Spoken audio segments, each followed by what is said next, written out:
What's up, everybody? Ethan Fisher here with UnDrafted. This is our third episode with my dude Fletcher Cleaves. This guy is truly an inspiration, amazing. I met him a couple summers ago at the National Leadership Academy, and ever since then we've had a really cool bond. And I think we're growing as friends and individuals, but he's fighting a similar fight that I am and trying to change the world and helping individuals across the country with his story. I'm not going to get into it. I want Fletch to go ahead and kind of give us an idea of who you are and what you're doing right now as a speaker and how you got into this speaking profession. Most definitely. What's up, UnDrafted? So, like Ethan said, I'm Fletcher Cleaves. In 2009, I was involved in a car accident where a lady texting and driving ran me off the road.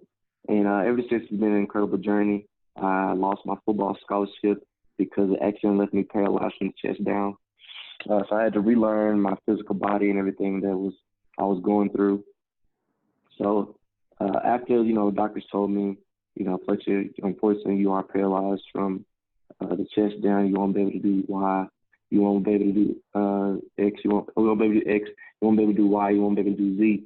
I started immediately thinking about when people used to tell me I was too small to play football. I was too small to start varsity. I was too small to get a scholarship. I was too small to start as a true freshman. So I immediately started thinking that the doctors didn't know what they were talking about. This won't be the final say-so of my life. Things will get better, and they will be better. And that's why I started challenging myself to think outside the box. Growing up, my parents always taught me to think outside the box, be a free thinker, think for yourself. You are your own individual. So I started thinking about the quote everybody always used to say, or is currently still saying, that the sky's the limit, the sky's the limit, the sky's the limit. And I like to challenge everyone to just think outside the box and say, how can we say the sky's the limit when there's footprints on the moon? So I took that attitude and that realm of thinking, and I used it towards my therapy. I went to therapy in Atlanta, Georgia, 10 days after my accident. I was there for about 10 months. I was really learning how to do things that we kind of take for granted as individuals, how to dress myself, how to feed myself, how to, just be a productive member of society. And there were days when I broke down because none of this was my fault. My accident was caused by someone else. I was 18 years young at the time. I had just graduated high school in May of 2009, so I had my life planned out. I was like, oh, man, I can't wait for my first year's freshman football. I'm going to, over spring break, over winter break, I'm going to come back home and say what's up to all my friends, and we're going to have this, and then I can't wait to spring break, my first spring break in college. I'm going to go to Destin, Florida, and hang out on the beach and meet all these other collegiate people and just make these bonds for the rest of my life. But all that took a turn when somebody decided to text and drive.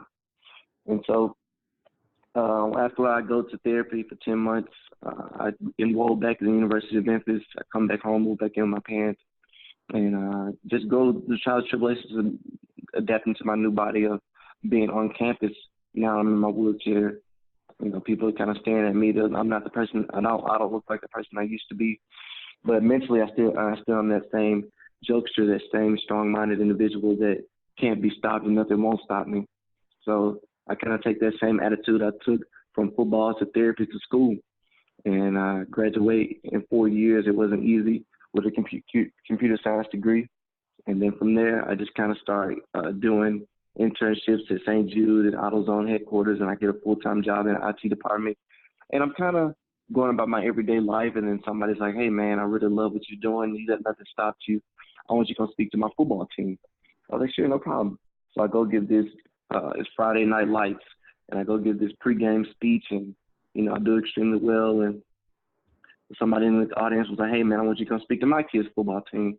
I'm like, no problem. And same scenario, I do extremely well. And somebody was like, hey, do you mind speaking to the whole school? I was like, no problem.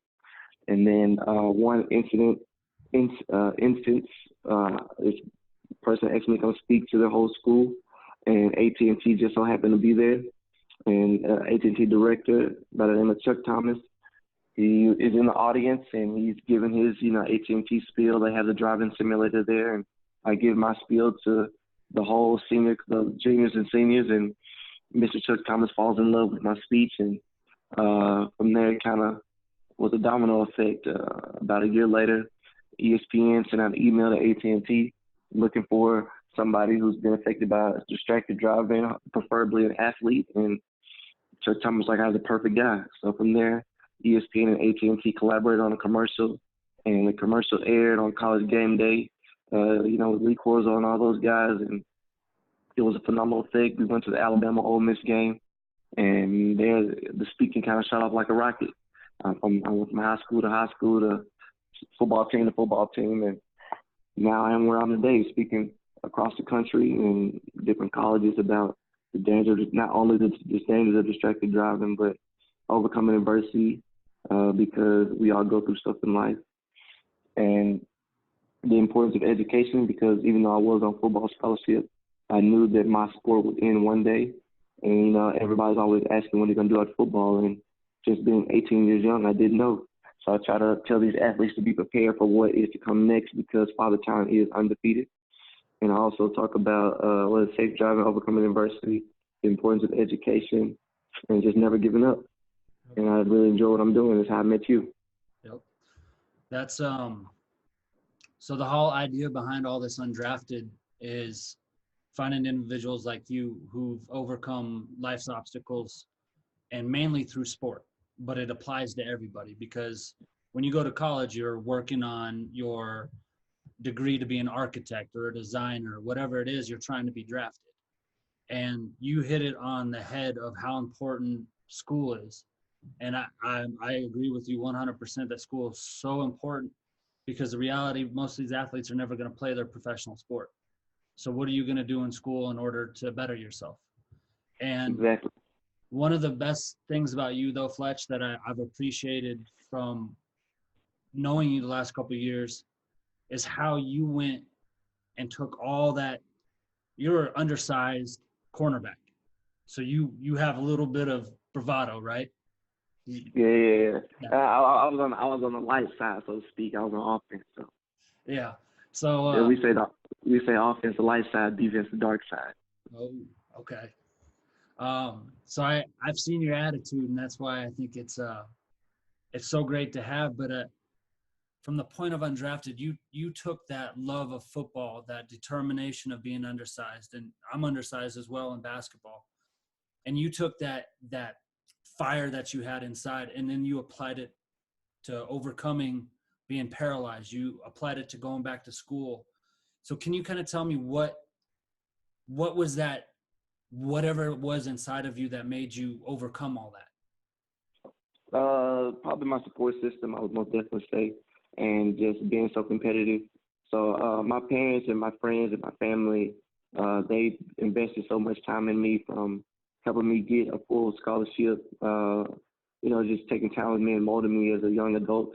And then once the tragedy happens, they definitely took it to the next level where, they, quit their jobs or lost their jobs because they were my full-time caregiver. So now I have two unemployed parents that are working with me around the clock with their new son, with their new disabled son, so, and then they were, fortunately they found new jobs, and they would pick me up from college and help me get dressed in the morning and help me take a shower, and, all the stuff that it takes to care for somebody with paralysis. And so I kind of use it as motivation. If I were to give up on myself, I would be giving up on everybody who's ever invested any time in me. So I was like, I can't give up on my parents. Look at, my mom's waking up at 5 in the morning. She has to be at work till 8. She's waking up that early so she can help me get ready and help her for my, class, and also help herself get ready. And then my dad staying up to midnight because I'm doing homework, but I need help getting in the bed. So I have to wait till I finish my homework. He's staying up till 2, 3 in the morning trying to help me, just be successful. And just, I'm pretty sure a lot of parents would do the same for their only child. But seeing it firsthand, I'm like, man, my parents are really sacrificing a lot just so I can be successful. So I had no choice but to not give up. And then I also being competitive, man. I just didn't want to be the weak link. I didn't want people to see me and think of, oh, man, Fletcher, that guy could have been, he should have been, versus he is. And so I kind of use it as motivation.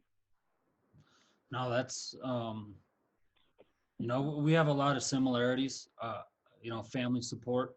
I wouldn't have made it this far without my family. And obviously you and I are completely on the opposite of, drunk driving on my end and distracted on your end. But I know I wouldn't have made it through without my family. And I've kind of realized that. I went through all of your pictures today, and you have a lot.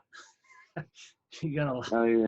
You got a lot of pictures on Facebook. But I was going through it, and it was really cool just to be able to see all the support system that you have. Like in every picture you have, you can see your parents, you can see your friends, and people are huddled around you. And from the time frame, it looks like you had people there from day one in your corner helping. Yeah, absolutely, most definitely, man. I've seen pictures, but I don't necessarily remember. As soon as the football team heard about the accident, the entire football team was at the hospital. And then as soon as, it got word out to my old high school, people from high school were coming to see me. And it was always a revolving door, because I won most athletic in my high school, and I was, homecoming king. So I was a very social butterfly, so to speak, which I still am. I always get out and I meet people. I don't let the wheelchair stop me from meeting anybody, man. When it came to college, I was social butterfly, always cracking jokes and just hanging out in the UC and just going up to random girls' tables and, hey, how y'all doing, ladies?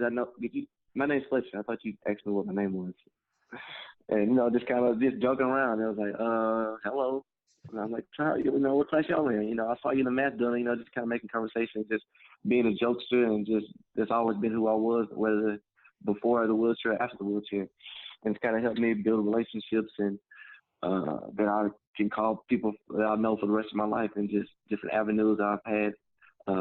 People have helped me give more speech. What you were just talking about too epitomizes what I appreciate you so much for, is your ability to laugh and joke and take this life-changing incident and stay true to who you are.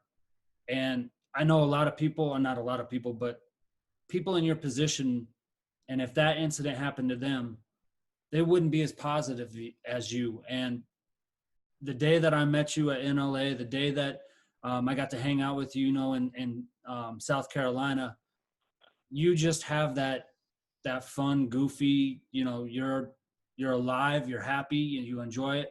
And, people need to be able to hear your story, and I want more people to hear it. So can you tell me a little bit about what your big plans are with this traveling? What do you call it? Your new traveling show that you're gonna do? Oh yeah, man. Wheelchair Nomad. Wheelchair Nomad. So yeah, so an idea. What is?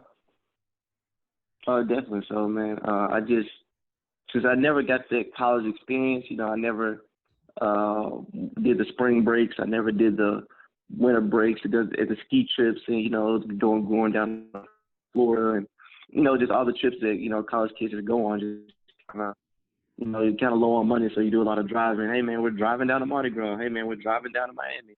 I was never able to do that because of my accident, and I needed to be around my parents or somebody who could kind of help me out or be my caregiver.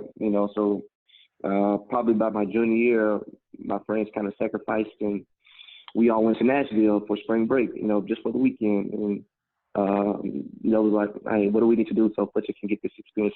Unfortunately, he hasn't had it like the rest of us, so we're kind of sacrificing our spring break so we can hang out with Fletch, and my parents taught them what needed to be done, and they worked through it for the first couple of days. And we drove to Nashville. It was just a 3-hour drive, but just being away from my parents and just around my friends and kind of being 22, 23 was just so liberating, man. I was like, man, we just hanging out, having a good time. We going to the movies, out at the bar, just having a good time, man. It was awesome, and the way it made me feel like I didn't have a disability. Just being around my friends without my parents for the first time since I was 18, and it was so much fun. So once I graduated, I kind of saved my money and got my full-time job, and I moved out, and I was like, man, I want that feeling again. So we go back to Nashville, and we're like, let's go to Vegas. So we go, and it was phenomenal, man. 21 years old, just in Vegas for the first time. Your eyes are this big. You're like, what is going on here? And it was so much fun. And Vegas turned into, I was going on a cruise.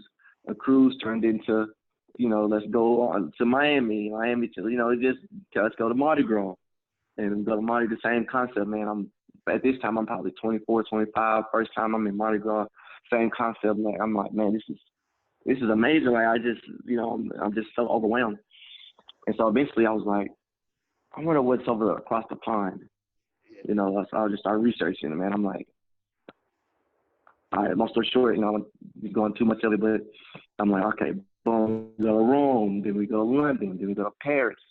And just seeing how other cultures and foods are across the world, I'm like, I wonder what's on the other side of the world. So then we go to Dubai, and then I go to, the Taste of Chicago, then I go to Barbados, and then people, like, I just start posting pictures online. I just start posting pictures, and the internet is more powerful than you think it is. The pictures start circulating, getting shared, and a travel magazine sees it, and it's like, man, this guy's in a wheelchair, is never giving up. And somebody makes a comment, and it's like, man, you're going everywhere. You're like a nomad. She was like, you're like a global nomad. I'm like, yeah, global nomad. That was like, global nomad. Nah, I want something distinctive. I want to be the wheelchair nomad. So my travel pictures, I start posting. Wheelchair nomad is in San Diego. Wheelchair nomad is in LA. Wheelchair nomad is in so on and so forth. And then this is how I knew it was crazy. I joined this Facebook group, and it's like a travel group. It's like 500,000 people. So I'm posting on my personal Facebook page, and I'm also posting in the group. And, I'm getting like 10,000 likes, 11,000 likes, 2,000 comments, and people reaching out. And I'm in Chicago for the Taste of Chicago. And we're going, just at the taste. And the lady comes up. I get out of the car. We pull up to a bar. It was after the taste. We pull up to a bar. My homeboy, my best friend, Victor, he puts my chair together. He takes me out the car. He puts me in my wheelchair. He's snapping my seatbelt in. And his lady walks up behind me. She's like 23, 24, whatever. She's like, excuse me. I was like, hello? So you don't know me, but you're the wheelchair nomad, aren't you? And I was like, are you serious? In Chicago? No, you're the wheelchair nomad. I was like, are you serious? Like, what? Like, I know you recognize me from the internet. So, yeah, I'm a part of that group, too. And I'm like, okay, it's just a coincidence, man. Okay. So I go to San Diego for Memorial Day. And same concept, like, I'm hanging out at a restaurant. It's like, are you the wheelchair nomad? I'm like, okay, that's twice. I'm like, what? And so I'm like, all right, so let me just think about, how, what can be the next level of this wheelchair nomad thing. And this one of my friends, he does plays at a local theater, and he was like, man, he's trying to start a YouTube station, man. So like I said, long story short, I make a flyer, hire for a videographer, and we're gonna do our first episode in April, and hopefully we'll see where it goes from there. Well, where are you gonna do your first episode? Go to Jamaica. Jamaica. So are you gonna have? Yeah, I've never been. How's that gonna be broke down? Are you gonna like try to go like 8, 9, 10 different places and then do like an episode per place, or are you gonna just do things like once a week or something like that? No, I can't travel once a week. I ain't get that much money. Well, hey, man, you just said the internet's a powerful place. It is. So people out there that would support it. So we got to find them. You're right. I agree. Yeah, so we're just gonna do the first pilot episode in Jamaica, and I got some other trips planned in the latter part of the year, in like October, November, and hopefully Jamaica gets enough buzz where the second episode can be even bigger than the first episode. How many trips are you taking a year? I try to take 2 international, one at least minimum of 1, but I try to take 2 international trips a year. That's awesome. And yeah, but like the weekend trips, I can go anywhere in the States for the weekend. Take off on a Friday, fly out Thursday night to LA or Wyoming or wherever, man, wherever Texas, and fly out Thursday night and spend all day Friday, all day Saturday, come back Sunday night. What is your favorite place so far? Rome by far has the best food I've ever tasted in my entire life. Really? Rome food is, I don't know what they're doing over there. Whatever they're doing is right. But as far as fun-wise, Believe it or not, man, I always have fun in Chicago, man. Chicago has good food, and I always have family. I got a lot of family out there too. So my cousins, man, we always have a good time. I always have a blast in Chicago. That's awesome. But Vegas, man, Vegas is probably my favorite city. Yeah, Vegas and Chicago probably the top. yeah. I got to stay away from Vegas. Vegas is no good for me. But I'm telling you, man, even if it's not people always like, oh, you must be a good gambler. Do you drink a lot? I'm like, nah, man. Like, I don't really gamble, and I might have a few drinks here and there in Vegas, but it's the atmosphere, man. It's like everybody's there for the same reason. Everybody's there to get away from their problems and party. Nobody's there for like, why are you in Vegas? Well, I'm at, I'm here for my kid's graduation. Nah, everybody's there for the same reason. No, when I spoke at UNLV, it was pretty cool. Like, I don't drink, I don't party, Mm-hmm. I gamble a little bit, but Vegas has an atmosphere. Even if you don't drink or party, you can have a lot of fun and see a lot of things. I golfed while I was out there, and they just have. And they got golf, ATVs, indoor skydiving. You can be a personal chef for a day. You can, it's just so much to do out there, man. What were you doing out there? Did you do something like that with ATVs or like that? I know. Well, certain stuff that you kind of have to bite the bullet on. It's like I just physically can't do that. and like if I tried, it's like the risk is not worth the reward. If I try to hurt myself, whatever the case may be. But I went indoor sky.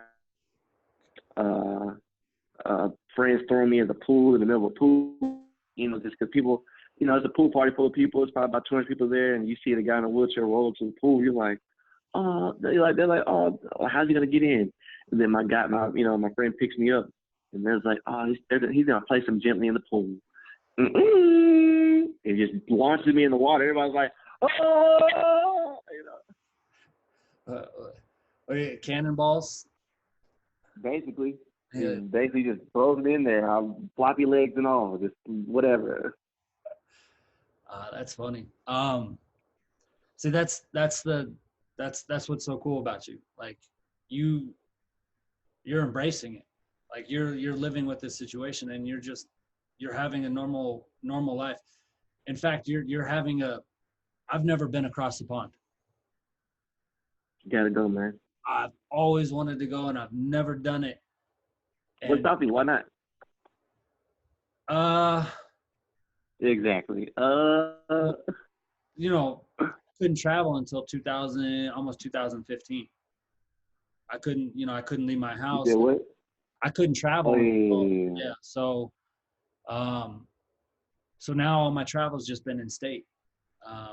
Yeah. Have you shared your entire personal story with your followers? I said, have you shared your entire personal story with your followers? Yeah. Well, all my followers are typically, students or people that have seen me speak, so they've seen it. I didn't want to say anything. Yeah, I'm trying to keep this about you, and everybody that I interview, because, I talk about myself all the time, and I love my job. If I could speak every single day, I would. But I also want to, highlight and talk to, people like you, and I get to meet a lot of really amazing people through this speaking career. But I haven't really done anything for this UnDrafted with my story yet, but I will. Okay. Well, I'll save my questions for later. Oh, no. If you want to know, that's the whole point of this, though, Fletch, was I don't want this to be some like one-sided interview. So I want it to be like us just sitting down, chopping it up, and talking about life and this. Yeah, but my questions the question I had was, like I said, more personal. I don't know if you shared all your information with your followers. So I didn't want to just reveal something and be kind of a shock to everybody. No, go ahead. I mean, if you got questions for me, this is you and I just sitting down chilling. Oh yeah, all right. So my question was, with you being a felon, can you get a passport? Yeah, I've got a passport. So I went to Mexico with my family, like my second trip after I was done with my sentence. I couldn't leave the country until I was done with my sentence, and there are still countries that I can't get into. Like I can't get into Canada without going to Parliament and getting documents signed and all kinds of crazy stuff. What? Really? Even if you have a DUI, Canada will stop you at the border if they end up pulling your ID. And if you have a DUI, they will stop you from crossing. Yeah. Wow. Those are things like people don't think about that. I had a couple buddies that were up in Montana and they tried to go to Canada and they couldn't get across because they had DUIs. So, but that's, that shouldn't have a limit on what I do. I think Australia is one place that I was rumored I couldn't go, and New Zealand's one place I can't go. And I've always wanted to go to New Zealand because it's like one of the most beautiful places on the planet. But is there like a time frame, like 10 years after your whatever, or is it just like life?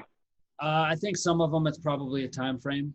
Kind of like the SEC. I have a finance degree, and there are certain, like I was a stock trader and I did it personally, but I couldn't work for public companies because there are rules against hiring felons.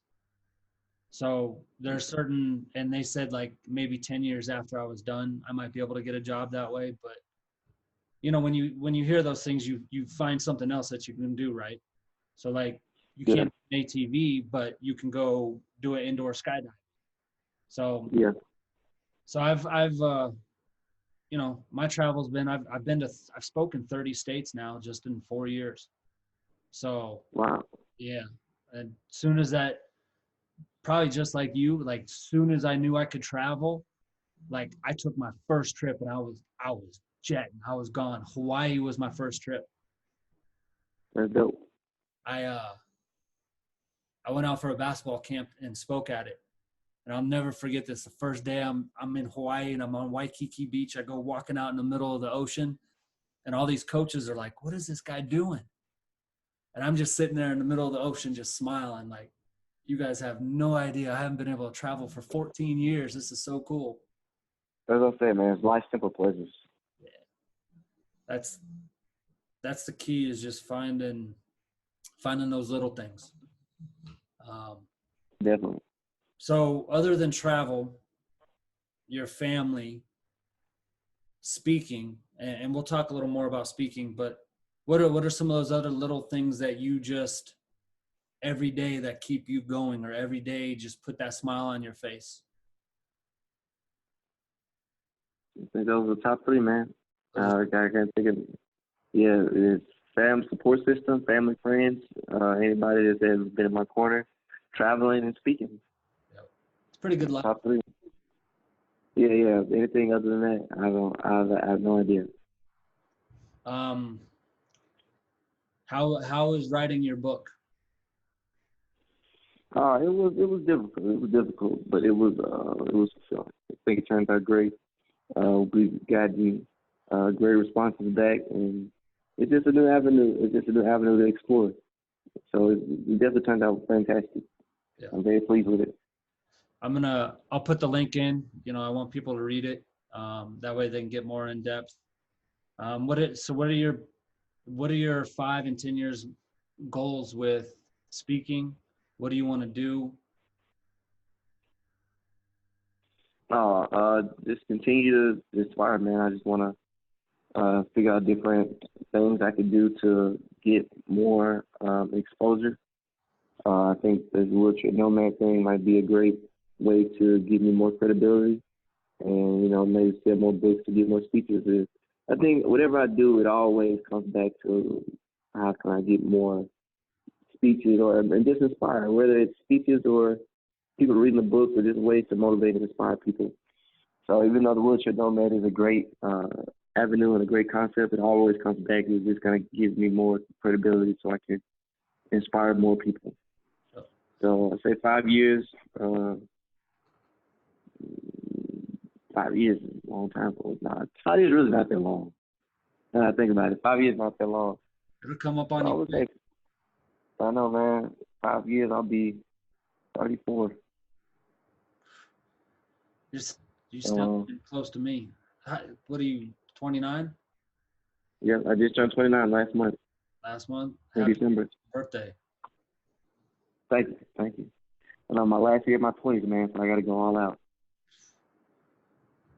I remember those days. That was a long time ago. I'm getting old, Fletch. This the alternative, dying young. Yes, sir. Very, very much so. I'm about to hit 40 this year.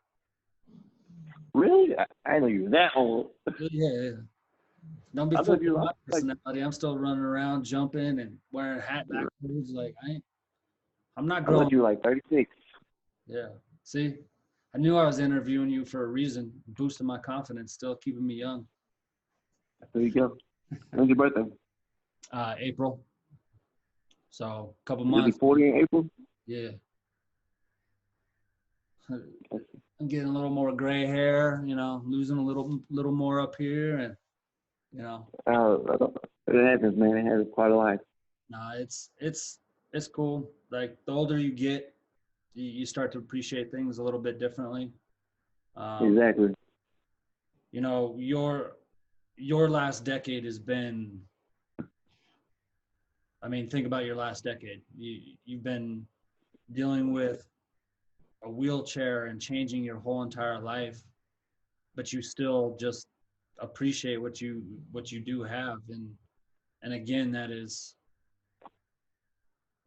I wish we could find a way to bottle up that joy and that life that you could end up selling it to people and making a lot of money, pay for your travels.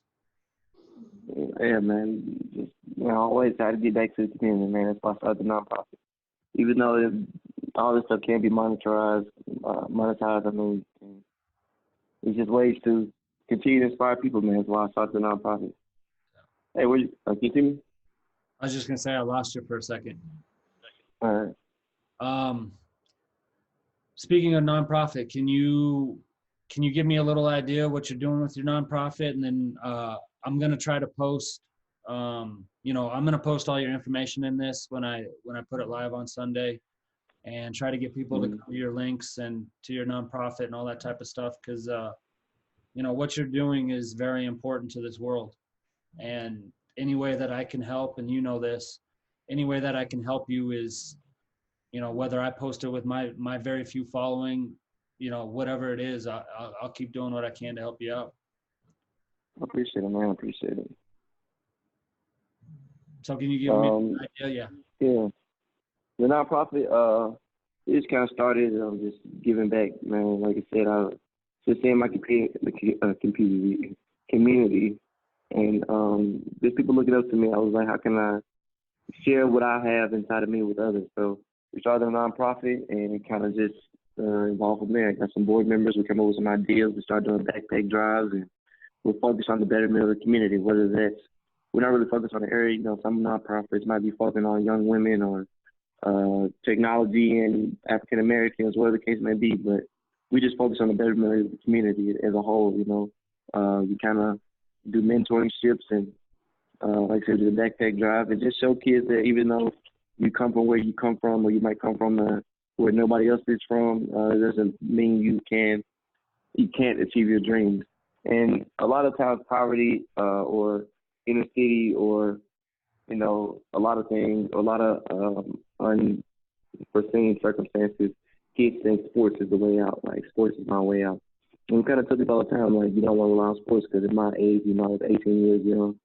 I was, in the car accident. So what is going to be your backup plan just in case sports doesn't work out? So we try to let them think outside the box. One of my board members is a CPA.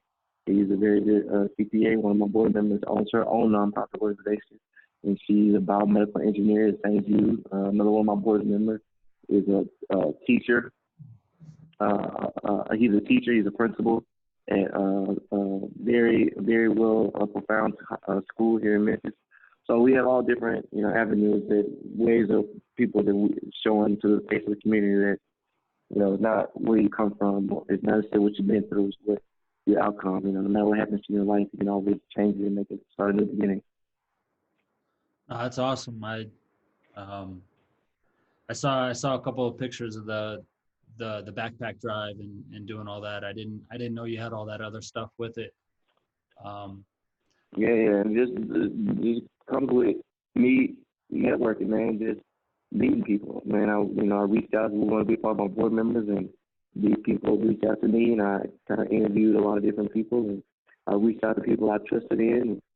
Two of those people just happened to be my cousin, the CPA I grew up with. The young lady that works in pharmaceuticals. She went to my high school, and just people I entrusted in who believed in me, and I believed in them. That's awesome. It's all about networking, man. I'm meeting people, making people laugh. Yeah, I've seen you do that a few times. Have you talked to any students from National Leadership Academy? Because I know they love. In Denver? No, Yeah. I haven't spoke. Well, just individually, some of those they reach out to me on Instagram, and I kind of comment on their stuff, and they comment on my stuff, but nothing keeping with content here and there, nothing too serious, I would say. Yeah.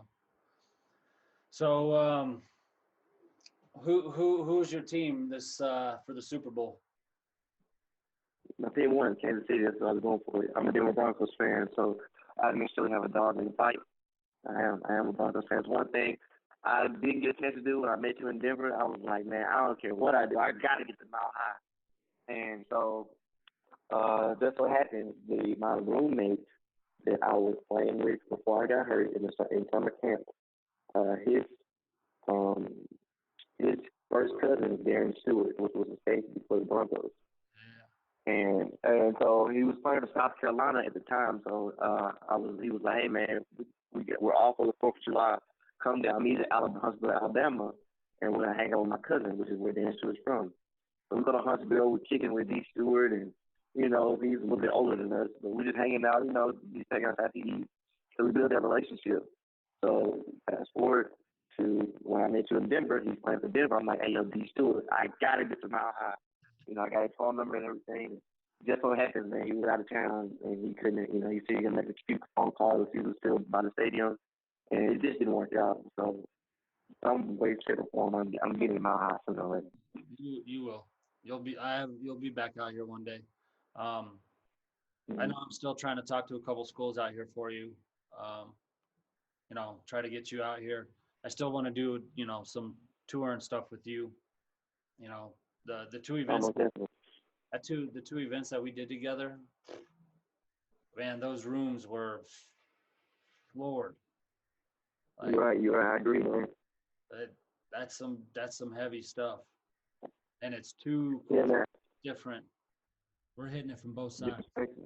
Exactly. They get kind of different feelings from each story. So I definitely think it's possible, man. It's all about continuing to reach out to people and just putting that story out there. Yep. I'm going to have to go soon, though, man. I got a phone conference I got to take care of soon. Yeah. I'll tie it up or end it up real quick, but I appreciate you, Fletch. Is there any last words you want to give any of the audience or listeners? What you're trying to do, who you're going to be, and just that inspiration and that jovial, joking self that we get to see every once in a while. Well, absolutely, man. I would just let people know that it's not about what happens, what you go through in life, it's how you respond to it. So just always believe in yourself, believe in your dream. And I'm gonna tell you something that my mother always told me: before you leave the house, make sure you have clean underwear on, because if I was in an accident and I didn't have good underwear on, who knows what those ambulance people would have said about me. And brush your teeth every day too. Well, we're done after that. No more questions. Yeah, no more questions. That's a good one, Fletch. All right, man. I appreciate you. Thanks for all that you're doing. Tell your boy Vic I say what's up. Well, definitely. And thank you for taking the time to do this. And everybody paying attention, check out Fletcher Cleaves, and we'll do a bunch of links and get you going. Cool? I appreciate it, man. Take it easy. Later.